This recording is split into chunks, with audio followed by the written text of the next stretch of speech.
Gue ingat banget, dulu gue punya teman yang dijauhi sama semua orang di kelas gue. Mungkin bisa jadi gue itu adalah teman satu-satunya dia. Singkat cerita, ada kejadian yang gue ingat banget. Saat di kelas itu, gue lagi tidur berusaha pejamin mata karena bel masuk belum bunyi. Murid-murid satu persatu berdatangan. Nah, tibanya teman yang gue bilang ini baru datang, murid-murid kelas gue melihatnya seakan-akan teman gue ini kuman.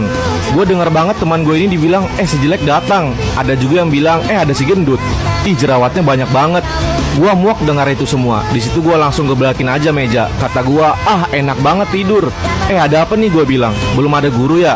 Gue langsung menyapa teman gue ini. Wah, udah datang lu, sini duduk di sebelah gue. Gue langsung menanyakan dia, lu gak apa-apa kan? Kata dia, gue gak apa-apa, udah biasa dihina.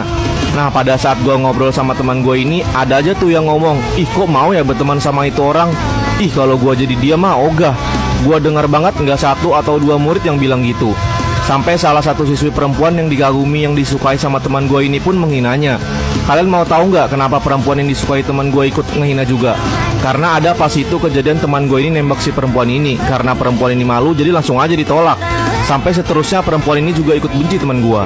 Pada saat jam istirahat, gue ajak makan teman gue ini. Tapi kata dia, enggak, lu aja, gue bawa bekal kok. Kata gue, oke, gue kantin dulu ya. Saat gue ke kantin, teman gue ini buka bekalnya yang berisikan nasi dan garam doang. Tiba-tiba ada si Kismin. Yah, makan kok cuma pakai nasi sama garam doang. Itu nasi juga kayaknya bisa dihitung dah. Pada saat itu gue gak bener-bener ke kantin, karena gue tahu pasti saat gue keluar teman gue ini bakal dilakukan seperti itu. Gue masuk kelas lagi dan gue bawa teman gue ini ke rooftop. Ayo ikut gue, kita makan ke tempat yang gak ada setan-setannya. Saat di rooftop, gue mampir dulu ke kantin untuk beli makanan. Dan gue bagiin ke teman gue ini supaya gak makan pakai garam aja. Di situ gue ngobrol sama dia sampai jam istirahat pun selesai. Saat pulang sekolah, temen gue ini kan pakai sepeda bututnya tuh ke sekolah. Saat gue nemenin dia ke parkiran, lu tahu nggak? Itu sepeda dipretelin, bannya disangkutin ke pohon, stangnya ada di tempat sampah. Gue bilang, wah gila nih orang yang ngelakuin, nggak ada hati apa? Memang setan, gue bilang ini orang. Di situ gue antar teman gue ini ke rumahnya dan gue bilang, entar sepeda lu gue balikin ya. Kata dia terima kasih ya sambil menahan air matanya. 1 bulan, 2 bulan, 3 bulan teman gue lalu itu semua hinaan. Tepat pada bulan keempat, yaitu saat liburan semester, gue ajak teman gue ini buat jogging terus ke tempat treatment wajah gitu. Selama sebulan atau tepatnya selama liburan itu, gue dan teman gue ini ngelakuin itu semua. Liburan semester pun sudah selesai. Gue langsung aja jemput teman gue untuk berangkat ke sekolah. Tibanya di koridor sekolah, banyak banget yang bilang, itu siapa ya di sebelah Ardau? Wah ganteng banget, itu mah selera gue banget. Udah kurus, ganteng, putih lagi.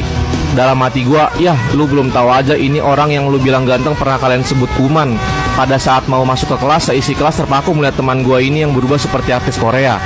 Ada yang bilang, wah kita kedatangan murid baru nih. Nah saat guru gue manggil satu-satu murid buat absen, tibalah nama murid yang sering kalian hina ini mengangkat tangan. Lah itu si kuman ya, kok bisa berubah jadi ganteng gitu? Gue nyesal banget pernah hina dia. Dan lu tahu nggak yang ngomong gitu siapa? Siswi perempuan yang awalnya disukai teman gue yang pernah nolak teman gue. Cerita ini terinspirasi dari Keiken Zumi Nakimito.